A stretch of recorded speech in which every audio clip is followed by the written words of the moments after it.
Boa noite a todos. Começando mais uma reunião aqui de Uruon, da UERJ, Pedro Ernesto. A reunião vai de 8 às 9, pontualmente. Eventualmente, a gente passa um pouquinho quando precisa. A gente fez uma rodada grande aí no tema de câncer de próstata nas últimas reuniões. E hoje a gente vai sair um pouquinho dessa temática. Vamos voltar para o câncer de bexiga. E esse é um artigo também seguindo a linha aí dos artigos bem atuais e bem relevantes. É um artigo que fala sobre tratamento com BCG, um tratamento já tem décadas aí de uso dentro da urologia, que ainda é o padrão ouro de tratamento no câncer de bexiga não músculo invasivo, especialmente os de alto risco, né, no carcinoma in situ.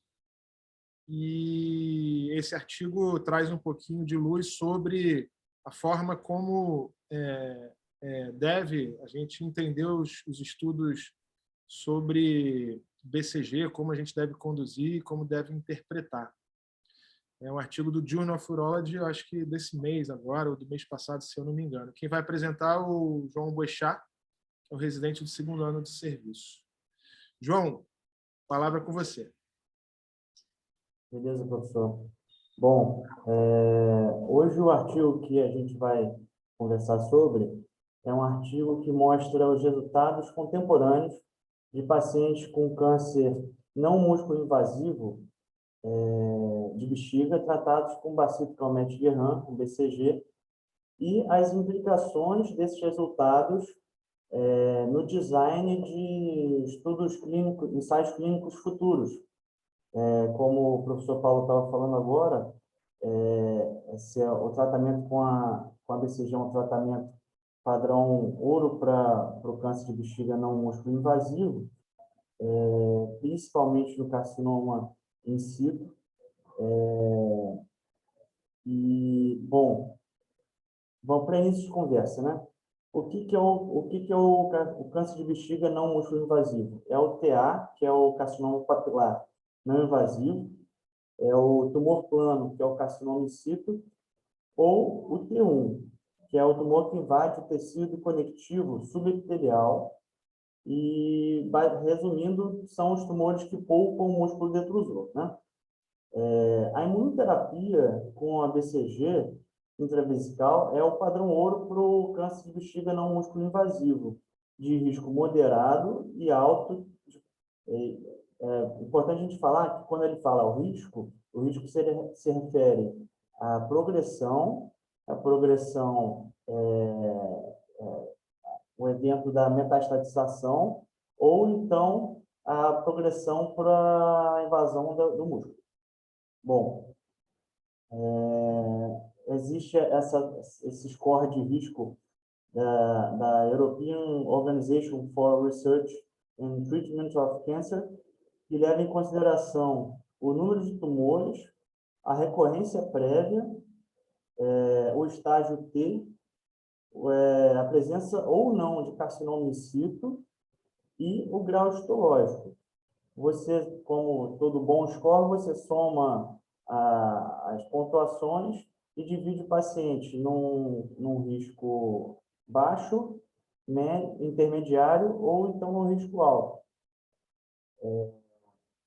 Hoje a gente vai falar basicamente dos pacientes de risco médio e alto. Bom, voltando aqui, no último slide, perdão, rapidamente, o que a gente precisa saber da BCG, a coisa mais básica de todas, que é uma micobactéria atenuada, que foi desenvolvida como a vacina para a tuberculose e que apresentou atividade antitumoral, né? No Campbell, a administração da BCG deve ser diluída a ampolinha em 50 ml de soro, via vesical, na maior parte das vezes, óbvio, via uretral. É feito cerca de 2 a 4 semanas pós a RTO de bexiga, para permitir uma revitalização e, assim, evitar infecção por translocação de bactérias, apesar de hoje em dia esse risco ser diminuído justamente por conta desse tempo que você espera após RTU, tem uma incidência assim, não desconsiderável e estudos recentes mostram também que é possível fazer essa instilação de BCG no paciente com bacteriúria assintomática. Um detalhe também que pós a instilação deve-se aguardar cerca de 1 a 2 horas antes de esvaziar a bexiga. Tá?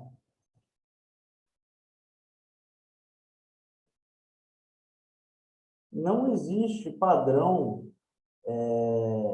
de termo para várias palavras, pontos-chave no estudo do câncer de bexiga.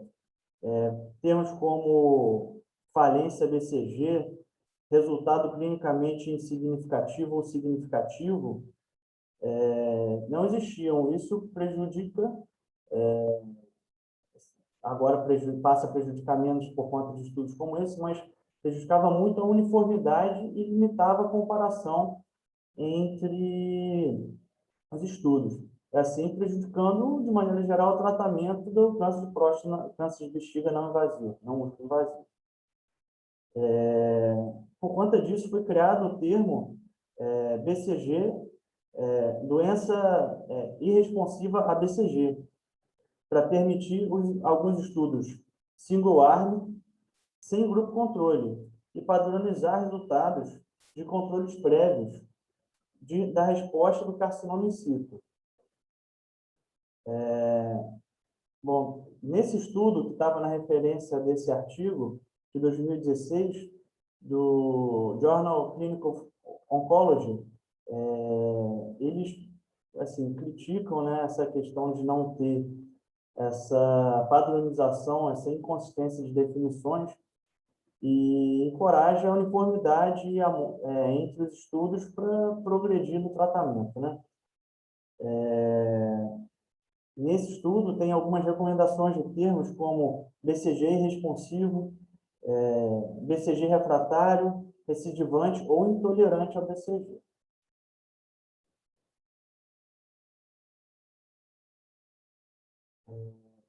Bom, o objetivo desse estudo que eu falo, não esse que eu acabei de citar, mas o estudo que é o motivo dessa conversa de hoje, é fornecer dados de pacientes tratados nas condições do mundo real. O mundo real é o termo usado por eles porque eles estão em um centro de grande volume, em que são aplicados tratamentos tipo preservação vesical, cistectomia precoce, e eles consideram que esse tipo de tratamento não é disponível em qualquer centro. Além disso, eles dispõem de algumas outras tecnologias, enfim. Também estão em outros ensaios clínicos. Bom, e o objetivo desse estudo também é evidenciar os resultados do tratamento da Adequate BCG, num centro de grande volume. Adequate BCG, eles consideram como, na mesma resolução da FDA,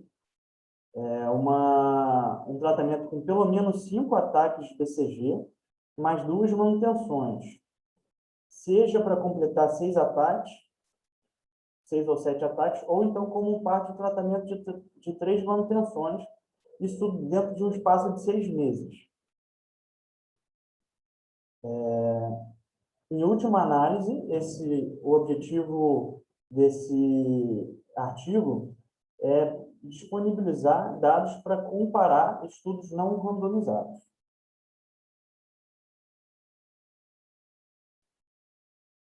Bom, materiais e métodos. Foram incluídos 542 pacientes TA, TIS e T1 entre janeiro de 2004 e agosto de 2018, submetidos a esse tratamento adequado da BCG durante até 6 meses. Foi aplicada a escala de estratificação de risco de maneira retrospectiva, para os pacientes de médio e de alto risco. Os resultados avaliados foram sobrevida global, a sobrevida livre de recorrência no câncer de alto grau, que é esse recurrence free survival no high grade. Foi também avaliado o resultado da sobrevida livre de progressão, né, para T2 ou então para metástase, e a sobrevida livre de cistectomia, CFS. Bom, quanto à demografia desse estudo, a média de idade dos pacientes foi de 68 anos, 80% foi homem, 87% foi de alto grau, metade foi TA, a outra metade praticamente T1, só 6% foi tumor in situ, o que pode mudar o resultado, porque o tumor in situ ele é um alto grau, quer dizer, é um alto risco. 96% foi carcinoma puramente urotelial e quase 100% sem invasão, o N0, né, sem invasão linfovascular, e praticamente menos de 10% dos pacientes tiveram intolerância, 15% recidiva e 4,8% foi refratário. Bom, resultados. Desses pacientes, eles dividiram os pacientes na sobrevida global, a sobrevida nível de cistectomia, sobrevida livre de progressão e a sobrevida livre de recorrência no câncer de alto grau.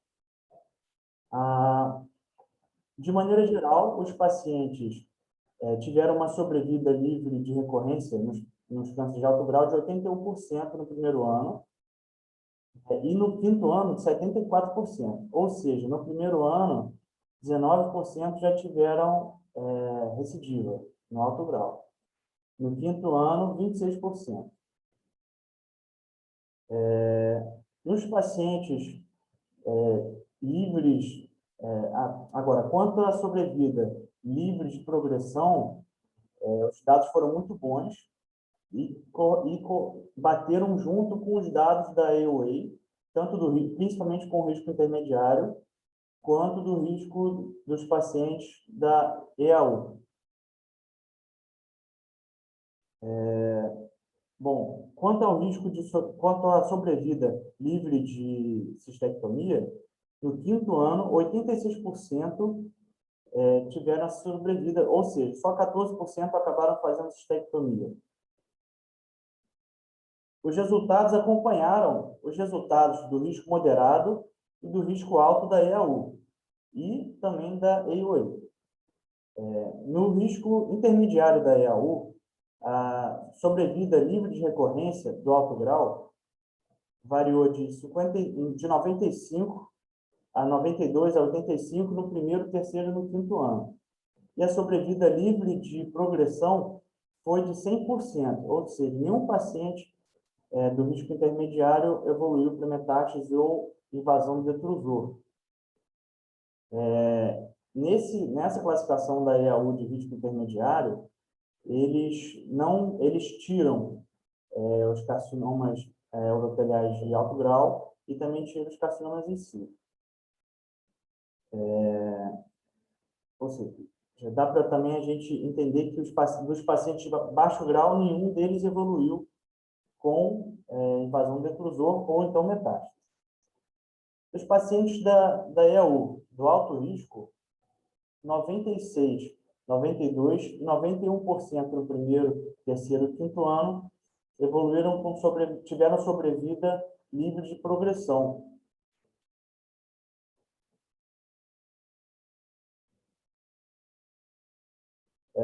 A classificação da AOA difere da EAU porque ela considera um tumor menor de que 3 centímetros único e um TA de alto grau como risco intermediário, além do T1 de baixo grau também. Então, esses resultados, no geral, são um pouco piores do que os resultados da IAU.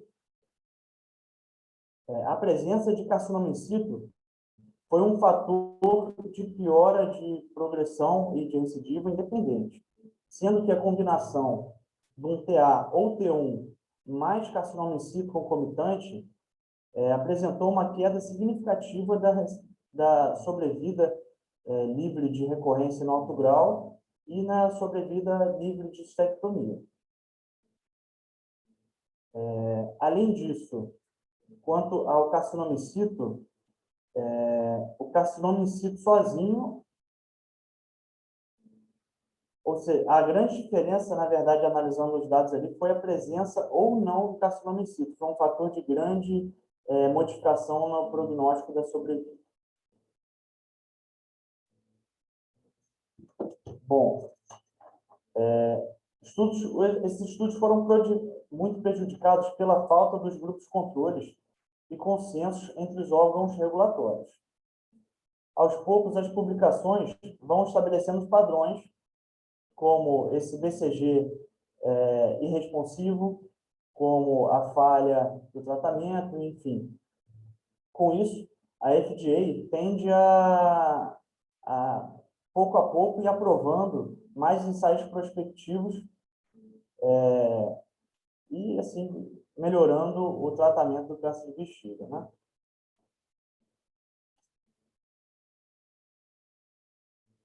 Desdobramentos desse estudo barra sugestões para próximos estudos, né? Esse estudo ele teve uma utilidade muito grande para você se basear nos dados que ele apresentou e, a partir desses, fazer outros ensaios clínicos prospectivos, né? Bom, critérios de ele pode servir, esses dados, para serem critérios de inclusão para outros ensaios. Esses dados podem servir para elaborar estudos sobre a superioridade de outros tratamentos mais modernos ou não. Podem servir para a gente estudar sobre a não inferioridade da BCG, seja por características clínicas, com a sobrevida global, seja por efeitos colaterais, ou então logísticas, preço da BCG, posologia, duração do tratamento. Além disso, um outro desdobramento é que não pode, assim, de acordo com esses dados, fazer um grupo controle placebo seria considerado antiético, principalmente nos pacientes de alto grau, devido à alta progressão e à mortalidade se o tumor não for tratado.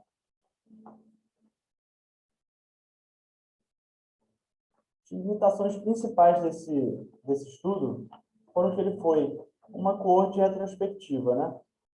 E como toda coorte retrospectiva, ela expõe a análise a fatores confundidores, que não podem ser completamente controlados, inclusive gerando uma suscetibilidade a viés de seleção. Pode ter excluído o paciente com risco especialmente alto. Além disso, é questionável se a gente pode generalizar esses resultados. Por se tratar de um grande centro com foco quase que exclusivamente, segundo o autor, no câncer de bexiga. Lembrando que os pacientes desse centro têm acesso a diversos ensaios, terapia de preservação vesical e expertise em cistectomia radical precoce.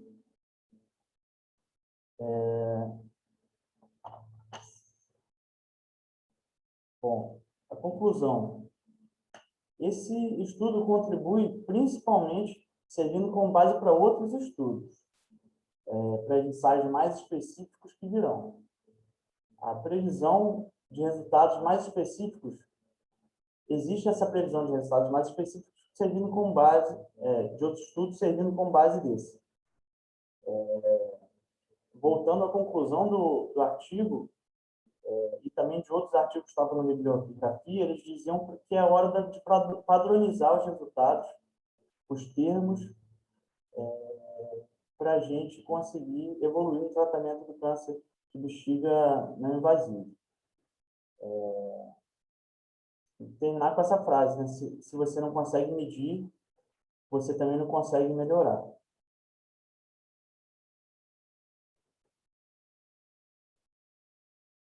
Boa noite. João, parabéns, ótima apresentação. É engraçado ver você falando sério assim.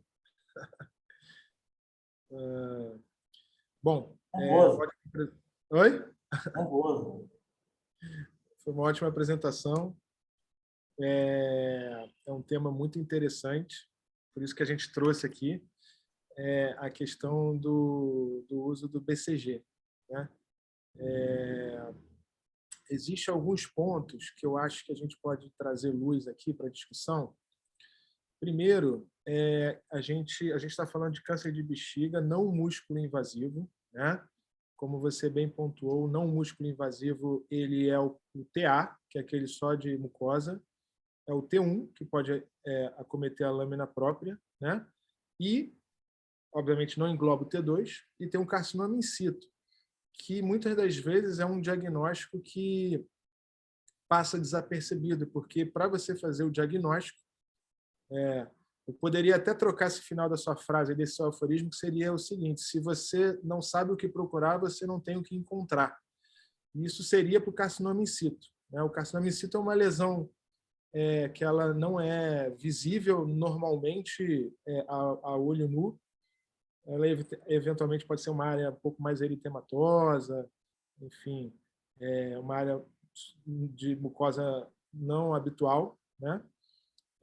E que a gente também precisa buscar esse diagnóstico, né? O carcinoma in situ é uma entidade à parte. Tem uma outra sintomatologia, quando é o carcinoma in situ isolado, o paciente tem sintomas irritativos da bexiga, e a gente precisa desconfiar desse diagnóstico. Muitas das vezes também o carcinoma in situ está próximo ou junto a lesões TA ou TU, né? Muitas das vezes lesões de alto grau. O carcinoma in situ ele é por si só considerado uma lesão de alto risco, né? Como você bem falou. Então, uma coisa que a gente precisa ter em mente é saber diferenciar o risco desses pacientes. Então, um paciente de baixo risco, isso tem que ter em mente, é aquele paciente que tem uma lesão menor ou igual a 3 centímetros, uma lesão superficial, papilífera, não pode ser carcinoma in situ, né? Menor que 3 centímetros e única, né? Por outro lado, e de baixo grau, né? Por outro lado, o paciente de alto risco, ele necessariamente tem uma lesão de alto grau, né? E aí ele pode ser um T1, né? Ele pode ter carcinoma in situ associado, pode ser maior que 3 centímetros, e lesões múltiplas, né? O intermediário, ele é a lesão de baixo risco, de baixo grau, mas com características de alto grau. Então, ele é um T1, é uma lesão, é um baixo grau maior que 3 centímetros, ou é um baixo grau múltiplo, né? Ou é uma lesão de alto grau, né? Mas com características de lesão de baixo risco, né? Então, um alto grau menor que 3 centímetros, lesão única, né? Superficial. E os super alto risco são aqueles pacientes já são não responsivos ao BCG, que têm invasão linfovascular, que têm invasão da uretra prostática. Então, essa é a classificação de risco mais importante. O BCG é o tratamento padrão ouro já há décadas, tá? Especialmente, como você falou, e é onde mais ou menos esse estudo foca, né, nas lesões de risco intermediário e alto risco. As lesões de baixo risco, você pode eventualmente fazer uma quimioterapia intravesical, com mitomicina, que a gente não faz aqui no Brasil, e gencitabina, por exemplo, né? Tem outros quimioterápicos de segunda linha. O BCG ele é mais reservado aos pacientes de alto risco, né? E ele também, ele pode fazer no de baixo risco, mas ele é reservado mais para os pacientes de alto risco. né? Isso porque o BCG, em todas as séries que tiveram, demonstrou altas taxas de resposta, né? Com bons resultados no que diz respeito à sobrevida livre de recorrência, né? E sobrevida livre de progressão de doença. Então, esses pacientes, quando recorrem pós-BCG, normalmente eles recorrem, mas não progridem. É uma doença recorrente, né? E o BCG é a forma de administração ideal, só que o ideal não é feito no mundo nem no primeiro mundo. Quem dirá aqui no Brasil?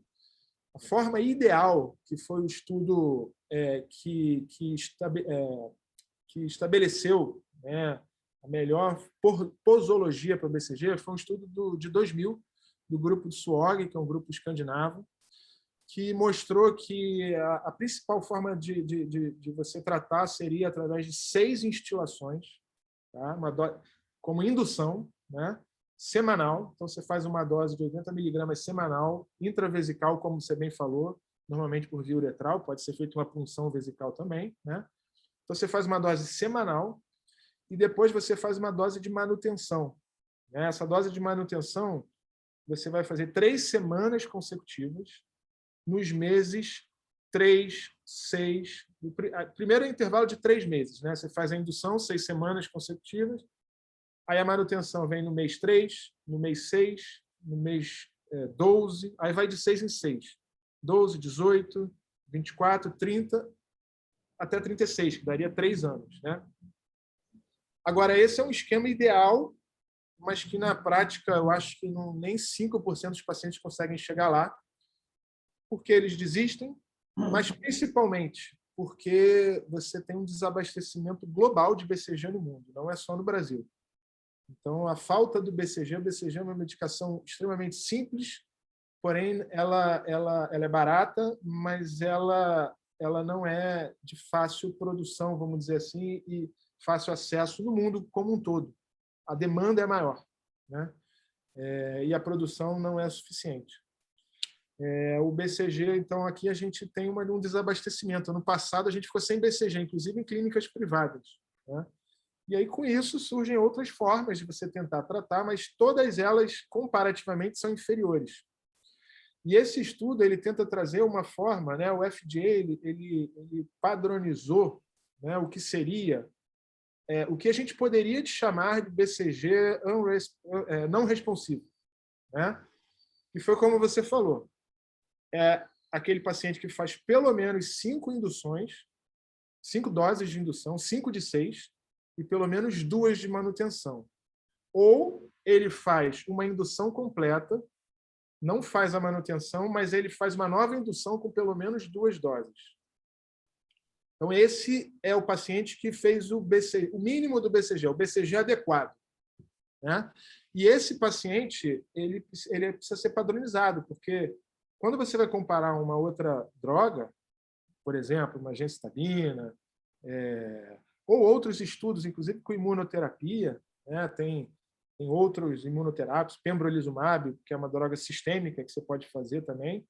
Então, você tem que comparar com alguma coisa, né? Você não pode comparar com placebo, porque seria antiético, porque você já sabe que o placebo, você já sabe que tem uma droga eficaz, você não pode submeter as pessoas a um tratamento ineficaz sabidamente, né? Então, tem que ter um padrão. Então, a ideia é trazer esse padrão do que seria o BCG adequado e também trazer os resultados, né, desse padrão de tratamento, né? O que seria a gente vai comparar com o quê? Com esse resultado, mais ou menos, esse estudo retrospectivo com esses dados que a gente tem na literatura.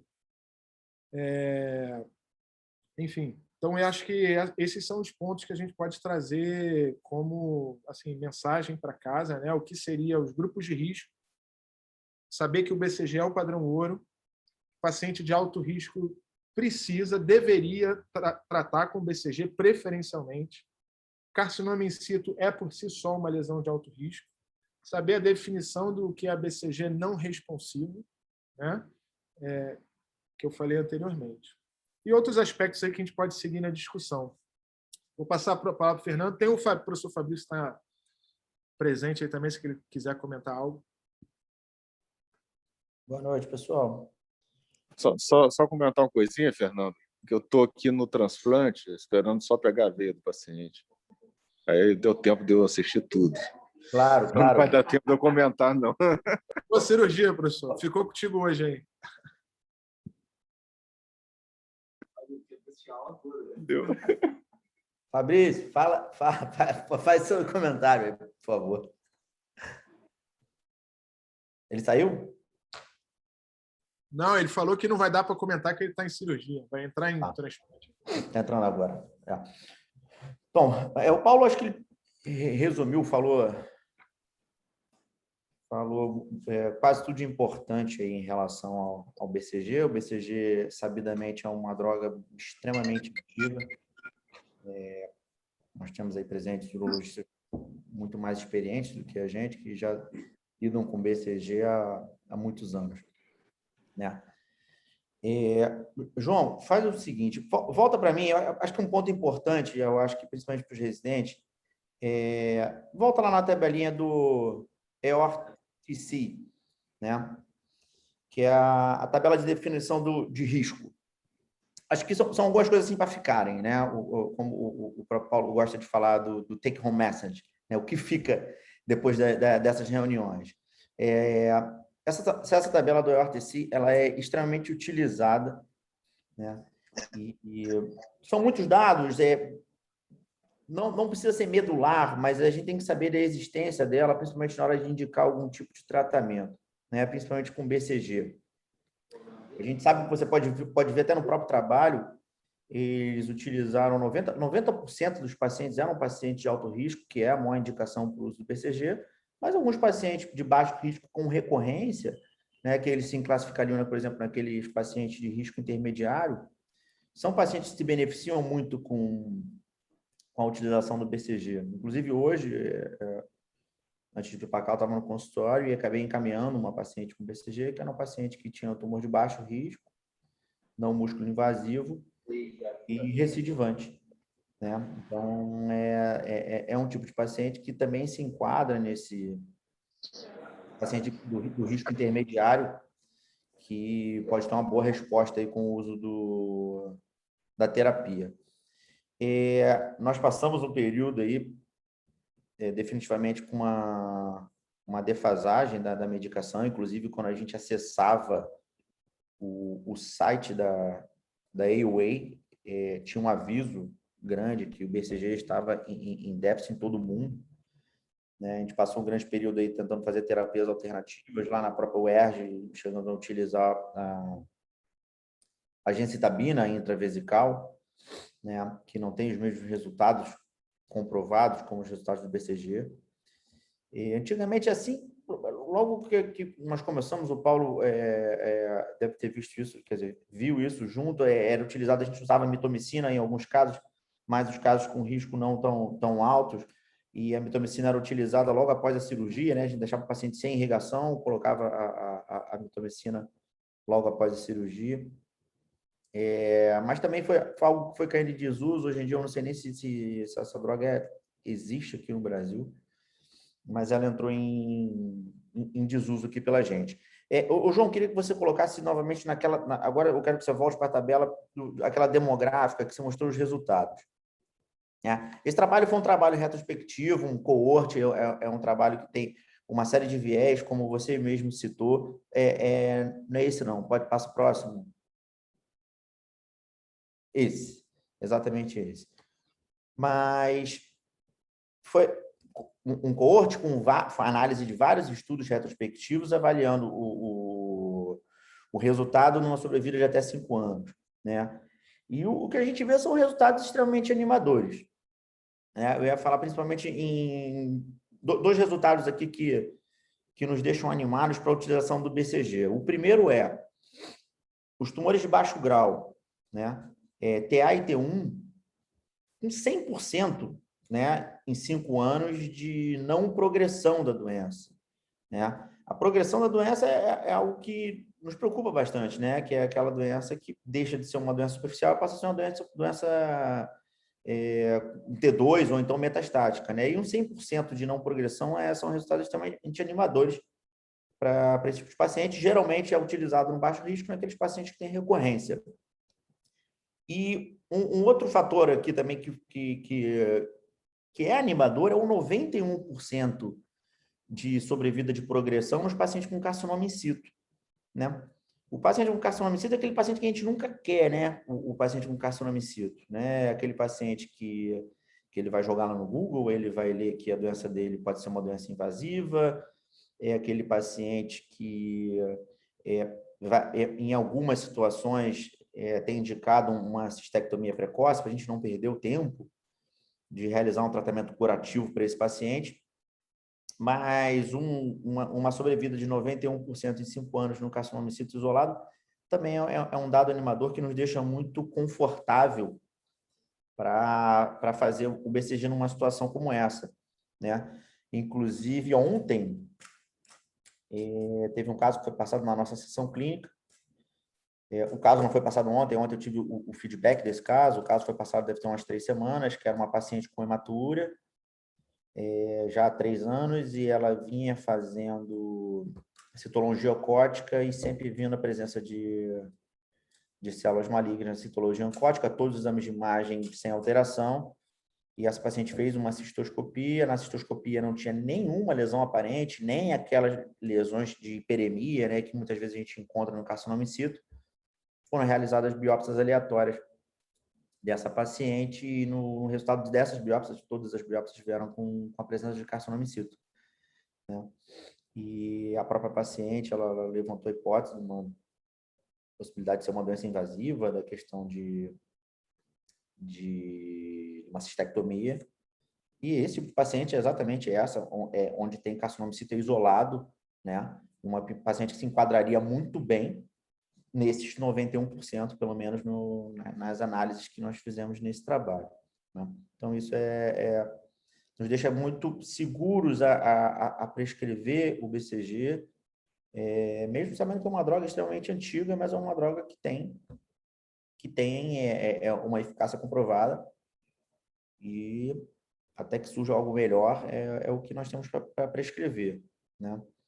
E falando dos casos dos não responsivos, né, que também foi citado, o Paulo já levantou, tem sido feito estudos, e principalmente hoje, na nossa evolução tudo em oncologia, né, não só na uro-oncologia, tem a questão da análise molecular, né? Os pacientes estão sofrendo análise molecular para ver a resposta melhor a algum tipo de imunoterapia. O pembrolizumab é uma das medicações que vem sendo utilizada aí nesses trabalhos, como o Paulo já citou. O Fabrício, como ele falou, ele já não vai poder comentar, né? Não, eu vou fazer um comentário breve. O paciente ainda não está pronto. Por favor. A gente deve começar no CEPUS um estudo com quimioterápico intravesical, que você coloca como se fosse uma sonda, e aí você solta ele na bexiga e vira tipo um pretzel, do tamanho da moeda de 25 cents americano, o quarto. E ele fica liberando quimioterápico dentro da bexiga, e depois de um mês você tira com o cistoscópio. Então, isso aí é uma coisa que parece muito promissora, entendeu? Eu não me lembro agora o nome da droga, mas eu vou procurar saber. Lembrar, eu vou ler para lembrar, mas não é BCG, nem gentacitabina, nenhuma dessas que a gente conhece. Mas isso eu acho que é interessante, é uma coisa promissora. É um adenovírus, se eu não me engano? Eu estou enganado. Não, eu não sei se é um imunoterápico ou um quimioterápico, eu me esqueci mesmo, mas eu vou procurar ver o que é. Mas é uma droga nova, eu nunca tinha ouvido falar, não. Mas seria para comparar com BCG ou seria no paciente BCG irresponsivo? Não comparar com BCG. Legal. Que a vantagem é que você coloca e fica dentro da bexiga e depois você tira do cistoscópio. Eu achei muito interessante esse estudo. Vamos ver se a gente é selecionado o centro para fazer, né? Sim, com certeza. Fernando, eu queria também fazer outros comentários. Não sei se depois alguém quer falar, o Miguel entrou aí. Existem 2 pontos também que eu acho muito importante a gente lembrar. Primeiro é a questão da qualidade da RTU que a gente faz. que acontece? Quando você vai analisar esses trabalhos mais a fundo, você acaba vendo que quando a gente está diante de uma lesão maior, uma lesão de alto grau, lesões múltiplas, enfim, com uma variante histológica atípica, invasão linfovascular, ou eventualmente lesões grandes, coisas que a gente vê assim quase que todo dia no Pedernesto, né? Esses pacientes a gente não deveria considerar estadiado, ainda que você consiga, na primeira cirurgia, se dar por satisfeito com uma RTU. Tá? Então, essa é uma mensagem também, porque, na maior parte das vezes, você vai estar subestadiando, subdiagnosticando, né? Eventualmente até um tumor músculo invasivo. Né? Então, numa segunda RTU que você faz, após 4 a 6 semanas, né? Um mês, por exemplo, você consegue fazer uma biópsia mais adequada, né? Você consegue fazer uma biópsia da base da lesão, você consegue pesquisar a presença de outras lesões que você não diagnosticou ou, eventualmente, até lesões residuais. Que aí depois você faz uma RTU daqui a 3 meses, vai achar que é uma recidiva e, na verdade, é uma lesão residual que ficou. Então, assim, óbvio que a gente, no sistema de saúde público, é muito difícil a gente ficar repetindo RTU em todo mundo. Mas essa é uma mensagem também que eu queria passar. Na verdade, é exceção à regra. Só as lesões pequenas, de baixo grau, mínimas, que a gente deve considerar uma RTU adequada. Né? Na maior parte das vezes, todas as séries que existem, você acaba subestadiando, subdiagnosticando. É frequente você ter lesão residual. Um outro ponto que a gente também, às vezes, deixa passar é o seguinte: o paciente que tem uma lesão de alto grau de bexiga, tá? Que foi considerado não responsivo ao BCG, tá? Ou seja, o não responsivo ao BCG é o que recidivou após uma terapia adequada, né?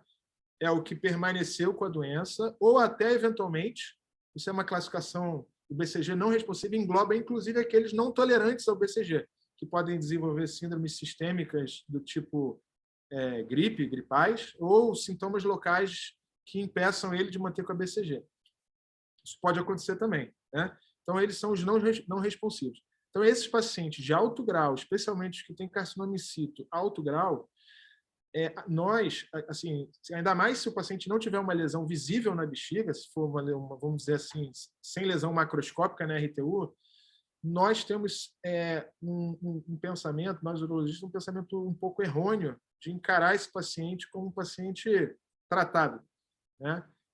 Sem lesão visível. Mas, do ponto de vista de prognóstico, ele se comporta igual a um paciente de alto risco de câncer de próstata.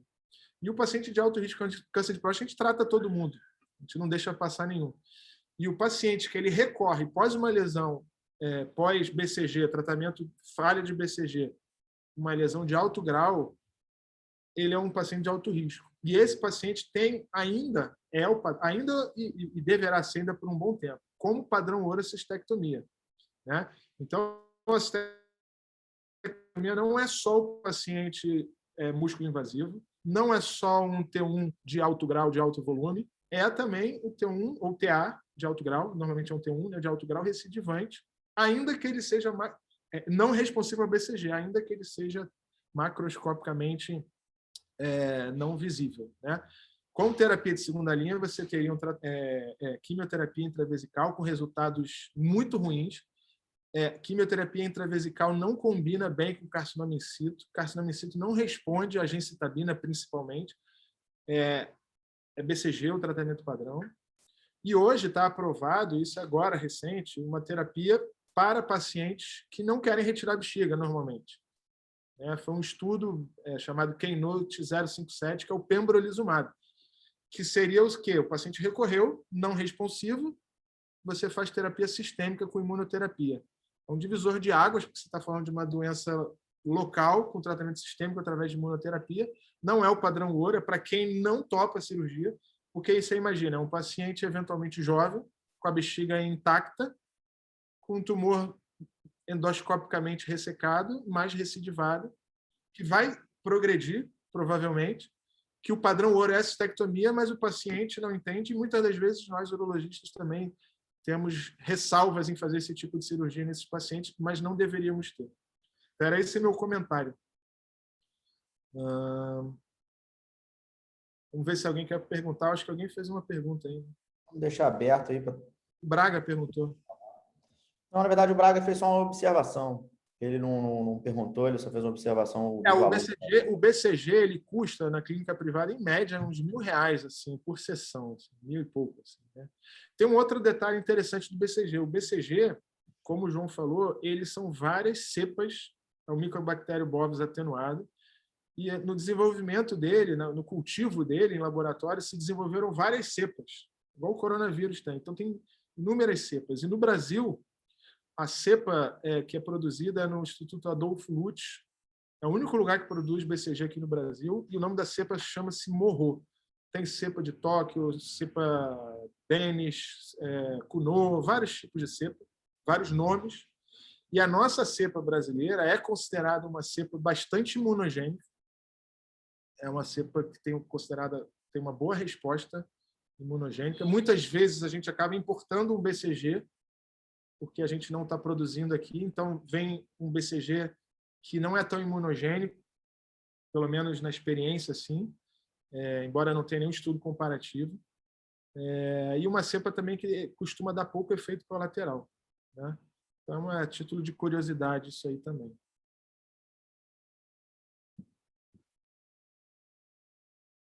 Aberto, tá, gente? Quem quiser falar alguma coisa, um comentário, pergunta, passar caso,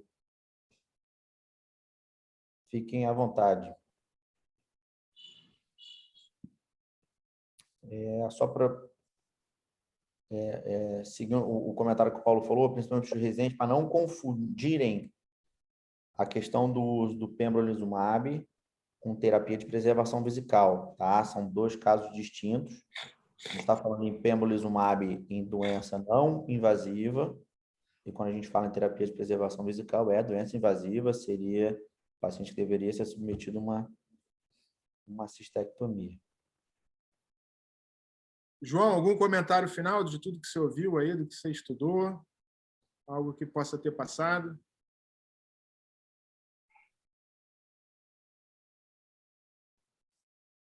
Não, professor, eu acho que vocês falaram muito bem,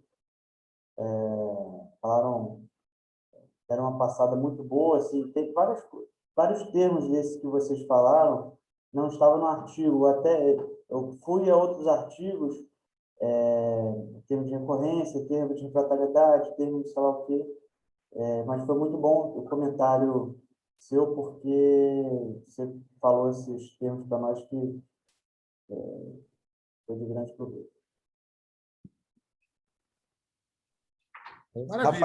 Rafaela lá de Rondônia, quer falar alguma coisa? Oi, por enquanto não. Acho que a gente pode encerrar, né? Só passar, né, Fernando, sobre a reunião de semana que vem. Não sei se você está online aí. Semana que vem, a Daniela Bouzas, ela vai fazer uma apresentação.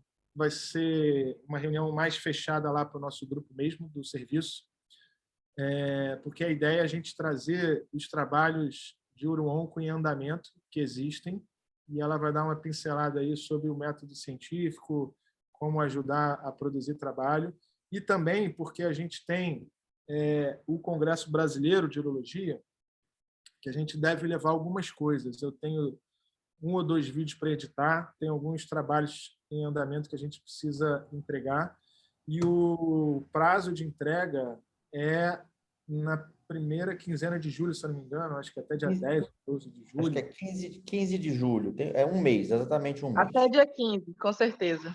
Até o dia 15. Então, seria muito importante que todo mundo lá do grupo entrasse, né, na reunião semana que vem para poder trazer o que tem aí em andamento, para a gente somar forças aí, entregar o máximo de coisas e a ideia é que a gente faça esse tipo de reunião a cada 3, 4 meses para ver o andamento de todos os trabalhos aí e para que a gente possa produzir mais, que isso é algo que a gente precisa melhorar um pouquinho. Aí a seguir, no dia 29, vai ser uma reunião onde o Bruno, oncologista, né, ele vai falar para a gente sobre os melhores... Agora, acabou de ter a ASCO, né, que é o Congresso Internacional de Oncologia. Não foi o ASCO-GU, foi o ASCO geral, mas é o ASCO que acaba englobando todos os assuntos. Então, no dia 29, vai ser uma reunião com o Bruno, falando sobre os melhores momentos em urologia do ASCO. Os residentes vão ter um descansozinho aí, né, de artigo, né? Pelo menos no próximo mês. Depois vai ter uma reunião nossa sobre RAIFO e depois uma reunião internacional. Maravilha. Vou parar a gravação aqui. Algo mais? Miguel, quer falar alguma coisa?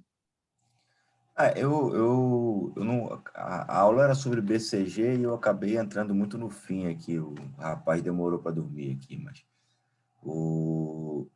na verdade, uma coisa que eu sempre penso, né? E aí é uma reflexão para vocês aí que estão puxando esse carro da Uronco, que a gente já sabe que o paciente que chega para a gente, muitas vezes ele chega muito espoliado, com pouca reserva, e aí a gente fala dessa indicação da cistectomia, e muitas vezes a gente acaba vendo a reconstrução, né? A cistectomia é ok, né? E aí, o que a gente vai fazer?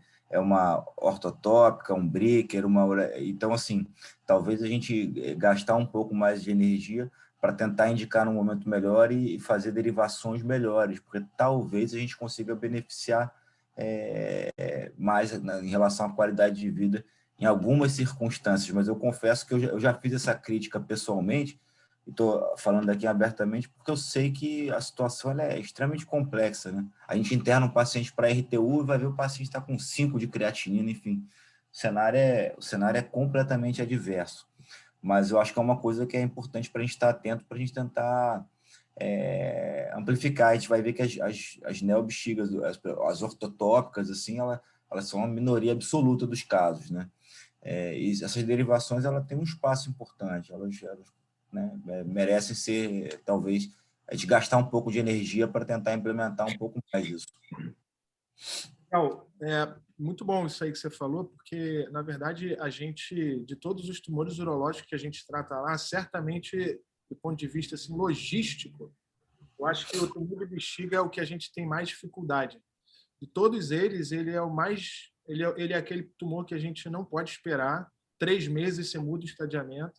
A gente tem uma demanda absurda. A gente teria a capacidade de indicar umas 3 cistectomias por semana tranquilamente lá no serviço, e é uma dificuldade enorme. A gente vai ter no dia 10 de julho, vai vir um convidado internacional, ele é de Barcelona, é um colega que eu tenho lá, e eles têm uma casuística já grande, uma experiência boa de cistectomia robótica, e ele vai falar exatamente sobre isso, sobre as derivações e também sobre as complicações. E eu acho que depois dessa aula dele, a gente pode fazer 1 ou 2 também focando nisso, né? na forma de reconstrução urinária. Sim, sim. Porque, de fato, a cistectomia, em tese, ela é simples. A questão que complica mesmo muitas das vezes, na maior parte das vezes, é a forma São as de derivações. a ponto de alguns serviços no mundo, inclusive, indicam de rotina, isso acontece, tá? Ureterostomia cutânea. Isso faz parte da rotina de alguns serviços, porque diminui a nossa taxa de complicações. Mas isso é uma discussão boa. Aí, dia 10 de julho vai ser sábado de manhã. Aí todo mundo acorda cedo, 9 da manhã, por causa do fuso horário. Mas vai ser legal. Bacana, bacana. Outra coisa em relação a isso, Miguel, também que acontece? Esses trabalhos, né, geralmente são no mundo ideal, né? Aquele paciente que ele não vai esperar a RTU, ele não vai esperar o BCG, ele vai ser tratado no momento que foi indicado a terapia. Funciona como se fosse o nosso paciente privado, né? E, infelizmente, hoje no serviço público no Rio de Janeiro, a gente acaba não conseguindo. A nossa demanda hoje de paciente com câncer de bexiga é muito grande. Se a gente for ver a fila de paciente esperando o RTU, é enorme, né? Então, a gente não consegue dar vazão. Às vezes, o paciente foi visto 3 meses atrás, tinha um tipo de lesão, e na data da cirurgia, quando você chega lá, ele está lá já com o ósseo obstruído, com uma creatinina de 5. Né? Isso também é um problema que a gente tem no serviço público, infelizmente, que é essa questão da logística. Né? A gente não consegue... Não, mas eu vou te falar uma coisa que na verdade, quando entra nessa área assim, que é uma interface com a Recon, porque tem as ampliações, etc. E tem uma coisa que eu acho muito interessante no serviço público, e que, em comparação com o consultório, como você falou, na verdade, a gente tem uma estrutura que ela também pode favorecer muito se a gente se organizar. Então, é um serviço de nutrição participando, uma avaliação nutricional. Isso, para mim, é fundamental e pode ajudar muito num bom resultado para esses pacientes, né?